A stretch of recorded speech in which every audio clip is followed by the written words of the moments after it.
Donc, bonjour à tous pour ceux qui viennent de nous rejoindre. Bonjour, bienvenue à tous. Merci donc d'être présents aujourd'hui pour ce webinaire qui va traiter le sujet donc, des campagnes de génération de leads. Comment être sûr que vous faites le nécessaire pour suivre leur ROI. On va passer environ 30 minutes ensemble, à l'issue desquelles il y aura une petite session de questions-réponses. Pour commencer, quelques mots donc, sur les intervenants qui vont vous accompagner pendant ce webinaire. À mes côtés, donc, on a Simon, qui est account manager senior, consultant en acquisition payante et expert tracking depuis 8 ans. Il accompagne donc les clients de l'agence pour leur stratégie search, display et social ads et dans la mise en place de leur plan de tagage. À mes côtés également, donc Elodie, qui est account manager et consultante acquisition payante depuis 8 ans. Elle accompagne aussi les clients de l'agence, plutôt pour leur stratégie d'action payante SIA et SME. Alors pendant tout ce webinaire, vous allez avoir l'occasion de poser vos questions, mais on va les traiter plutôt à la fin du webinaire. Donc on va essayer d'y répondre le mieux possible, sachant qu'il n'y a pas de réponse toute faite. Sachant aussi que tous les cas sont des cas particuliers. Donc si vous avez des questions précises par rapport à votre contexte, le mieux c'est de nous contacter directement via le site de l'agence. Et avant de rentrer dans le vif du sujet, la question qui se pose, c'est pourquoi ce webinaire et finalement, quelle est sa raison d'être? Donc nous avons organisé ce webinaire parce que nous avons remarqué que quasiment tous nos futurs clients sont sûrs à 100% d'avoir mis en place le site de leurs indicateurs clés de performance pour leur campagne d'acquisition organique ou payante. Mais au moment où nous, consultants, commençons à nous pencher dessus, la réalité, c'est pas du tout la même en général. On est très loin de ce que nous imaginions. Donc en fait, l'idée de ce webinaire, il nous est venu d'un constat majeur. Est-ce que les clients nous mentent ou alors pire, est-ce que vous vous mentez à vous-même? Dans ce webinaire, on va parler donc de vos campagnes, qu'elles soient SIA ou SMA, donc sur les moteurs de recherche ou sur les plateformes sociales, mais aussi en SEO, le référencement naturel, plus particulièrement de leur performance, avec pour objectif un meilleur pilotage, c'est-à-dire donc des arbitrages qui ont du sens pour votre business. Notre objectif, c'est de vous aider à identifier où et pourquoi vous échouez dans le calcul de votre ROI et de vous donner un maximum de contenu actionnable pour réussir le pilotage de vos campagnes. On peut dire aussi que lorsqu'on ne parvient pas à mesurer le ROI, c'est qu'il y a quelque part un trou dans la raquette. Donc, dans ce webinaire organisé en 3 temps, on va voir comment procéder pour réparer cette raquette. Donc, tout d'abord, on va vous présenter cette raquette, les étapes incontournables donc, pour déployer une stratégie de pilotage du ROI. On va vous aider à visualiser très concrètement tous les potentiels trous que vous avez dans votre raquette pour vous aider à identifier celui qui vous pose problème en ce moment même. Et enfin, on vous donnera les clés pour réparer ce maillage. Donc, tout d'abord, pour la partie de la raquette, donc, en première étape, la définition des objectifs et des indicateurs de performance, ça va être l'étape primordiale pour toute mise en place d'une stratégie de croissance digitale. Il faut bien dès le début définir ces KPI car ils vont être déterminants pour la suite. Nous verrons qu'ils sont de nature variable et multiple, mais bonne nouvelle, ils se comptent en général sur les doigts d'une main. Ensuite, nous avons le suivi des KPI, c'est la brique incontournable à toute stratégie de croissance digitale. Nous parlerons de quels outils s'équiper selon les plateformes et les objectifs, y compris pour remonter les données offline. Et enfin, la compilation des données, c'est l'étape ultime qui va donner tout son sens aux 2 étapes précédentes. Agréger et partager les données pour enrichir vos analyses, vos décisions et les arbitrages concernant vos investissements publicitaires. L'idée, donc, ça va être de repérer vos failles pour réparer ce maillage. On va détecter 2 grands types de problèmes, ceux d'accessibilité à l'information, qui sont d'ordre technique. Il y en a à chacune des 3 étapes précédentes. On vous présentera les solutions pour chacune de ces étapes à travers des exemples concrets. Mais avant de s'y engager, il est impératif de s'arrêter sur des problèmes non négligeables qui, à eux seuls, permettent de lever 90% des blocages. Ce sont des éléments inhérents à notre fonctionnement en tant qu'humain. Pour analyser les milliards d'informations qui lui parviennent, notre cerveau opère lui-même des tris et des recoupements. Et si cela l'amène à être plus réactif, les raccourcis qu'il prend nous coupent d'une certaine faculté d'analyse. On appelle ça les biais cognitifs. Simon, petite question, est-ce que tu penses être victime de biais cognitifs qui t'empêcheraient de mener à bien tes campagnes? Alors, je réfléchis, ça m'étonnerait, de toute façon, j'ai assez d'expérience pour y faire face. Tiens, c'est marrant, il semblerait que tu sois victime du premier biais cognitif que je vais vous présenter. C'est l'effet Dunning-Kruger, et il indique justement que nous avons tous tendance à nous tromper, à la fois sur l'étendue de nos propres compétences et sur celles des autres. Surtout, ne perdez pas de vue qu'une campagne de génération de leads, lorsqu'elle est bien calibrée et que son suivi permet de connaître précisément le ROAS, est un investissement et non une dépense. Pour le moment, avez-vous plutôt l'impression d'investir ou de dépenser? Alors ça, justement, c'est un biais qui arrive très fréquemment sur la table lorsqu'on pose la question « Est-ce que le tracking est en place ?» Majoritairement, la réponse est oui, sans équivoque. Dans la réalité, c'est un peu différent. Le biais du coût irrécupérable consiste à s'accrocher à quelque chose simplement parce qu'on l'a payé et qu'on lui attribue une valeur supérieure à sa valeur objective. Alors, en prenant l'exemple d'un prospect qui serait mal accompagné par une agence SIA, en général, en se plaçant au niveau du client, on sait évaluer combien ça va coûter de changer d'agence en termes de dépenses supplémentaires. Par contre, c'est une décision qui implique un coût, du temps supplémentaire, car quand on recommence à zéro, c'est une décision qui n'est pas facile à prendre, et on a souvent tendance à repousser l'échéance sans prendre en compte que le fait de rester dans cette situation fait également perdre de l'agence avec un chiffre d'affaires manqué. Pour le biais de confirmation, il va consister à croire davantage les choses qui confirment vos propres a priori qu'à celles qui les contredisent.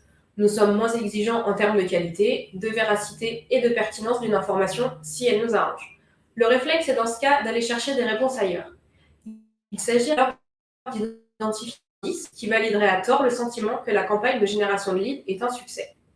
Pour finir, le quatrième biais, celui de l'autocomplaisance, il consiste à considérer que nos échecs proviennent de facteurs extérieurs, mais que nos succès, eux, en revanche, selon le fait de nos qualités propres uniquement.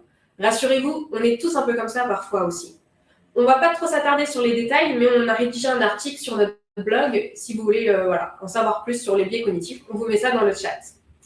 En fait, avec ces 4 biais cognitifs, on voulait attirer votre attention. Si vous arrivez à identifier votre point faible parmi ces 4 éléments, vous allez pouvoir le contourner plus facilement en adoptant la bonne stratégie. Prendre du recul, mieux vous entourer et du coup, engager un changement hyper bénéfique pour vos campagnes de génération de leads. Mais si vous ne répondez à aucun de ces profils, alors là, bingo, votre problème n'est que technique et donc plus facile à résoudre. Souvenez-vous, on vient donc de voir les 3 grandes étapes d'une campagne de génération de leads. 3 phases bien distinctes qui contiennent chacune des écueils, vous empêchant de suivre et piloter le ROI de vos campagnes de lead gen. Ce qui peut poser problème à l'étape 1, est-ce que finalement, sinon, c'est facile à résoudre? Alors, absolument. On a plusieurs dizaines de métriques sur les interfaces publicitaires. Finalement, très peu sont intéressantes pour votre business. Donc, on a les clics, les impressions, le taux de clic, le coût par clic, les conversions. Il y en a beaucoup d'autres, il y a de quoi s'y perdre. Nous, on avait un client qui arrivait chez nous, il avait son attention et ses efforts portés principalement sur le nombre de clics et le taux de clic. Finalement, au détriment de l'aspect business, que devenait son trafic. Donc attention, vraiment attention à ne pas prendre des décisions sur le mauvais indicateur. Si le but, c'est de faire de la performance plutôt que de la notoriété, il vaut mieux avoir moins de clics, un coût par clic plus important, et dans ce cas-là, avoir des internautes plus qualifiés et plus mûrs. Donc en fait, là, si je résume, dans cet exemple, on est typiquement dans le biais de confirmation. Exactement. Le dirigeant se raccroche à des données positives, ses bons résultats de clics, mais il va complètement occulter les données négatives, dans son cas, l'absence de transformation de chiffre d'affaires. Du coup, Simon, toi qui nous répètes souvent qu'en termes de génération de leads, les indicateurs clés se comptent sur les doigts de la main, est-ce que tu peux nous donner ceux qu'il faut suivre principalement? Alors, ceux qui sont à suivre, on a le volume de conversion, le coût par conversion, le taux de conversion et les dépenses. Les dépenses sont utiles pour les rapprocher avec le nombre de conversions et également pour permettre d'évaluer son retour sur investissement. Parmi ces 4-là, on a le coût par conversion et le taux de conversion qui, pour moi, sont les plus intéressantes à retenir.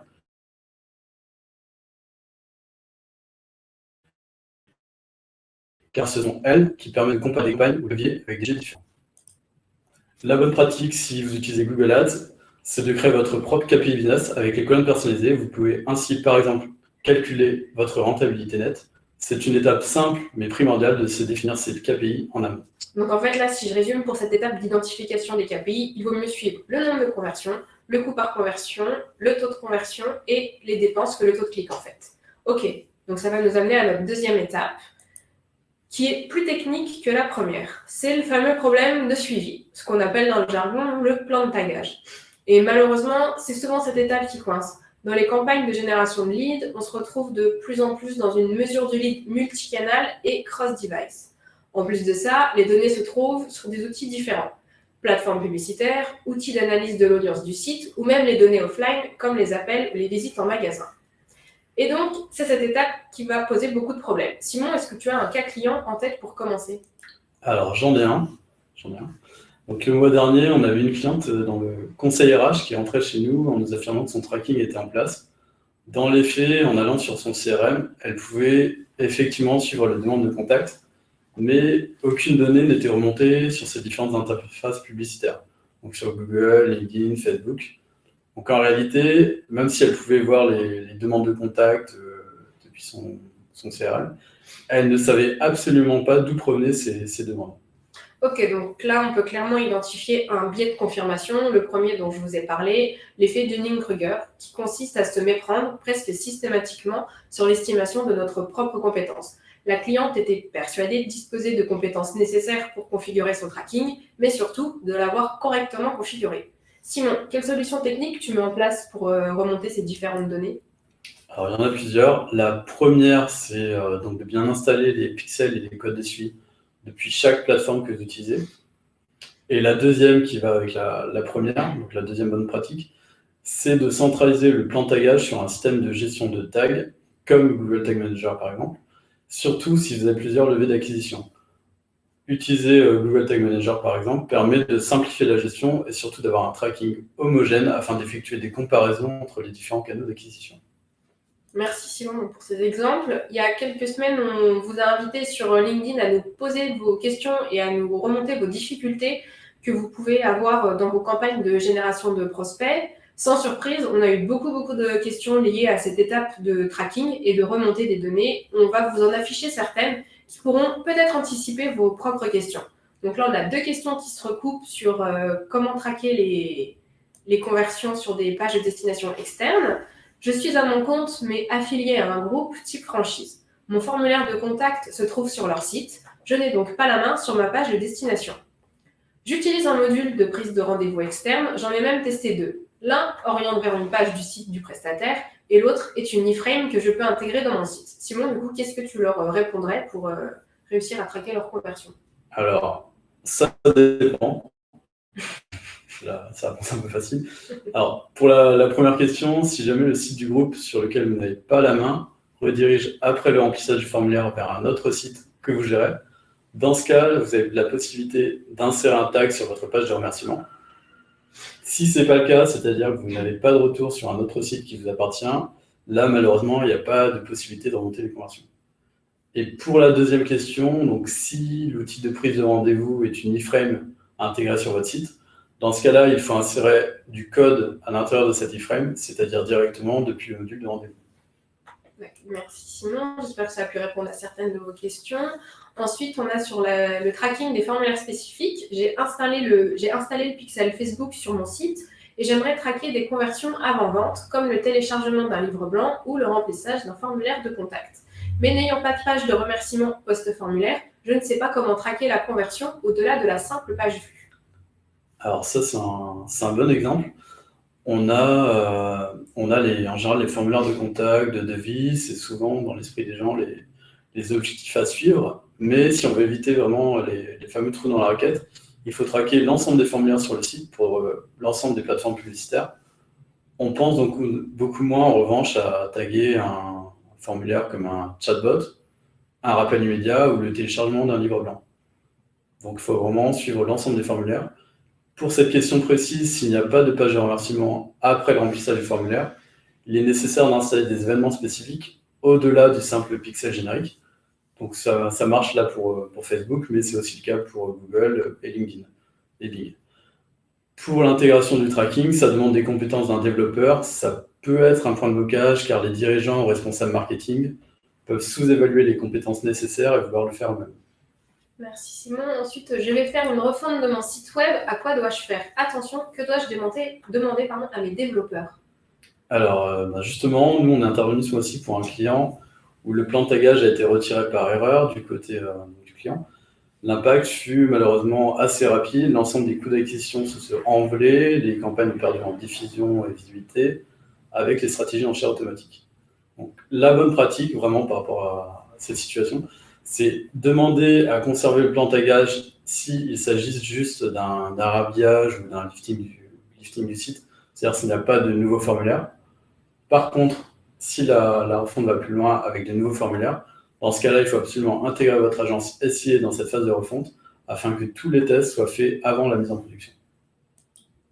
Donc voici donc les 3 points à retenir suite à ces 3 questions. Le suivi des conversions donc, nécessite un plan de tagage qui va jouer un rôle central pour l'acquisition de leads, mais attention à ce qu'il soit bien paramétré. Il faut traquer l'ensemble des formulaires sans exception. Centraliser le plan de tagage sur un même outil tel que Google Tag Manager, c'est vraiment un outil indispensable qui nécessite une réelle expertise. Si vous voulez un peu plus creuser le sujet, on a rédigé un article sur notre blog, on vous l'envoie dans le chat. Ensuite, troisième étape, c'est l'étape ultime qui va donner tout son sens aux étapes précédentes. Agréger et partager les données pour analyser et arbitrer les investissements publicitaires et organiques, que vous ayez ou non un CRM. Nous avons observé que par manque de temps, de méthodologie ou simplement de compétences, la méconnaissance du coût réel par conversion est souvent due à un problème de compilation des données, ou pire encore, de compilation des mauvaises données. Et pourtant, tout se joue sur cette étape pour votre business. Le chaînon manquant est bien souvent le lien entre tracking et conversion, entre suivi des KPI et vente réalisée. Simon, je crois que ton prochain exemple va nous éclairer sur le sujet. Alors, absolument.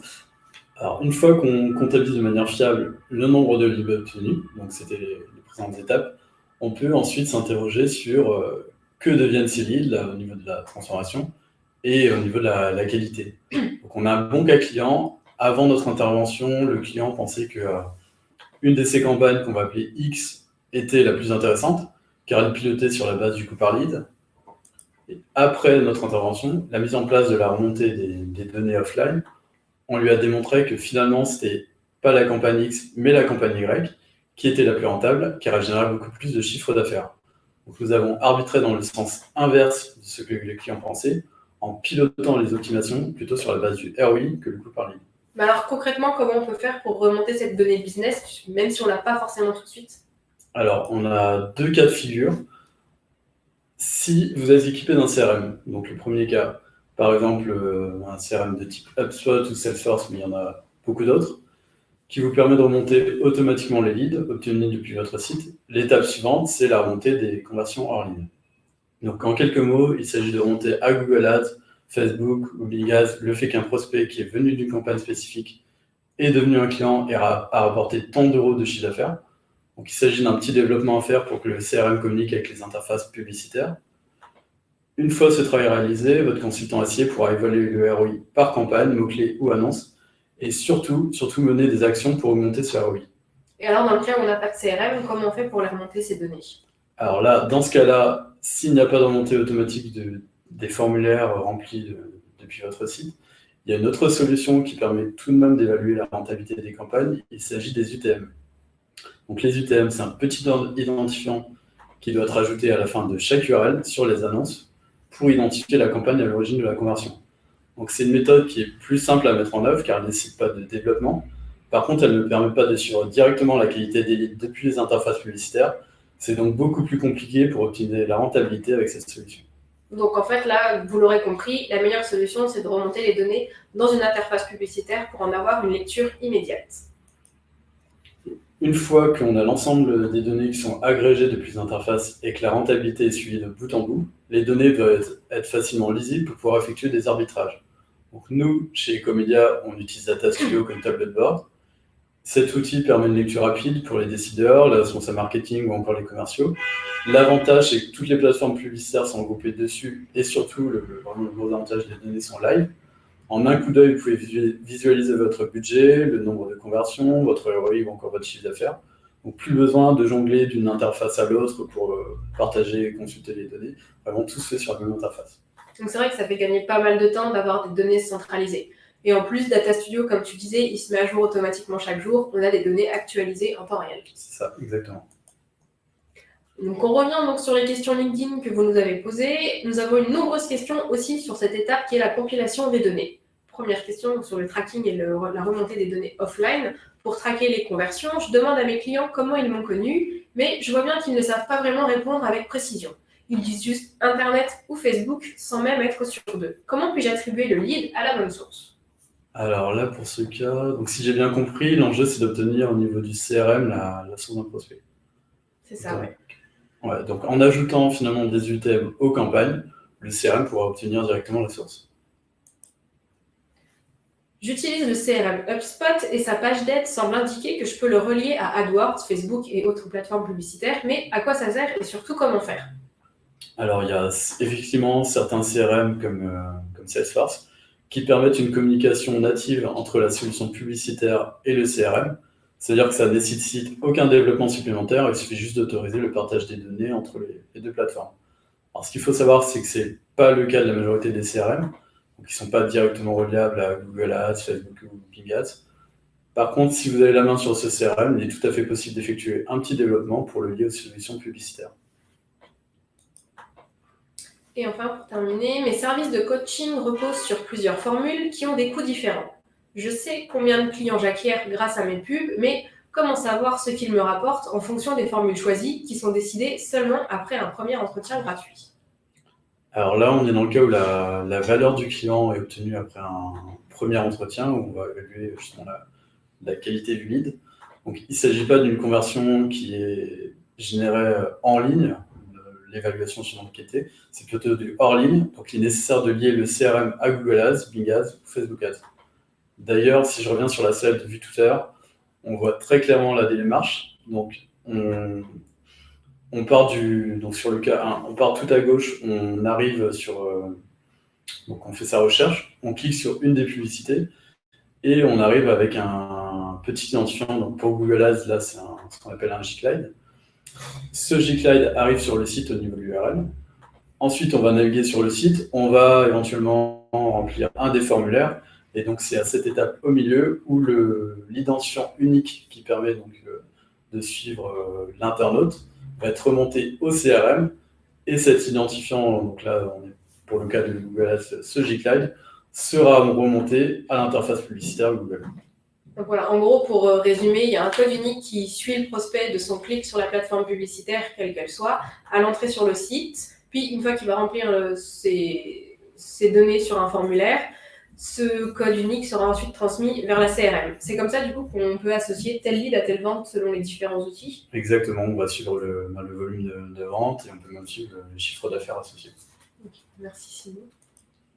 Donc voilà, pour résumer cette étape de la compilation des données, il faut absolument donc définir en amont ces données de conversion offline, que ce soit une visite en magasin ou une vente, que ces conversions soient remontées au sein de son CRM, et pour avoir une lecture rapide et simple, les centraliser sur un outil tel que Data Studio qui permettra d'arbitrer en ayant toutes les bonnes informations au même endroit.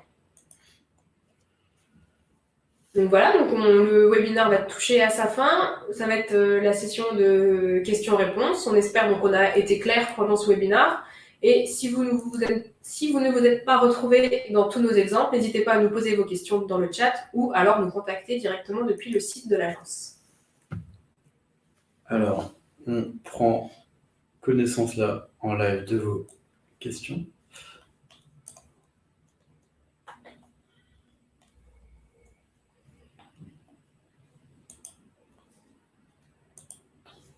Alors, première question. Donc la première question, donc, comment se passe la collaboration entre l'agence et ses clients? Alors, donc pour la collaboration entre l'agence et ses clients, donc, on va faire plusieurs rendez-vous téléphoniques ou physiques quand on pourra se revoir tous, afin de bien mettre au clair votre principal sujet, votre business, les différents objectifs que vous voulez suivre. Et ensuite, vous aurez un account manager attitré qui s'occupera de vous, de vos campagnes, de vous faire des reportings tout au long de notre collaboration. Ok, très bien. Ensuite, on a une question de Thomas. Donc, dans tout ce qui a été présenté, est-ce que vous faites la totalité?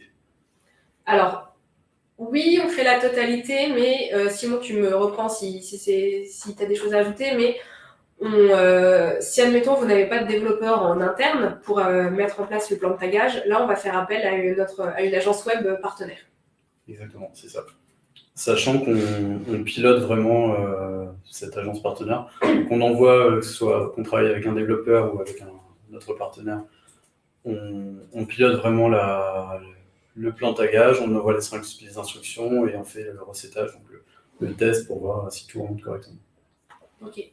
Alors ensuite, il y a plein d'agences sur le marché. Qu'est-ce qui vous différencie des autres de Pôle? Alors, ce qui va nous différencier des autres agences, c'est l'agence est à taille humaine. On est une petite équipe, donc on est au plus proche de nos clients.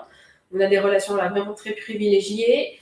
Et aussi, ça fait plus de 15 ans qu'on a développé une expertise dans tout ce qui va être service, formation, assurance, autant dans le B2B que dans le B2C, donc dans la génération de leads. Et de ce fait, ça a formé aussi notre expertise dans le tracking et le plan de tagage pour les campagnes de génération de leads, d'où ce webinaire aussi. Exactement. Alors, une question d'Isabelle. Combien coûte en moyenne la mise en place de cette démarche? Alors là-dessus, Tout dépend en fait de votre projet, de là où vous en êtes. Mais alors, pour avoir plus d'informations, on va vous renvoyer sur le contact de Ronan. Donc on peut pas remettre on va vous mettre ses coordonnées dans le chat. Exactement. Pour faire vos demandes plus précisément. Parce que c'est vrai que chaque cas, comme on disait, chaque cas est particulier.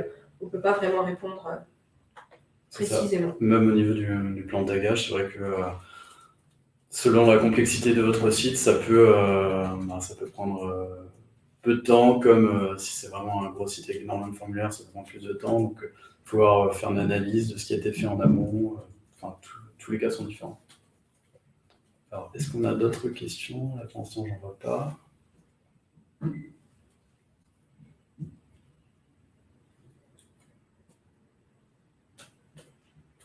Non, il semble pas y avoir d'autres questions.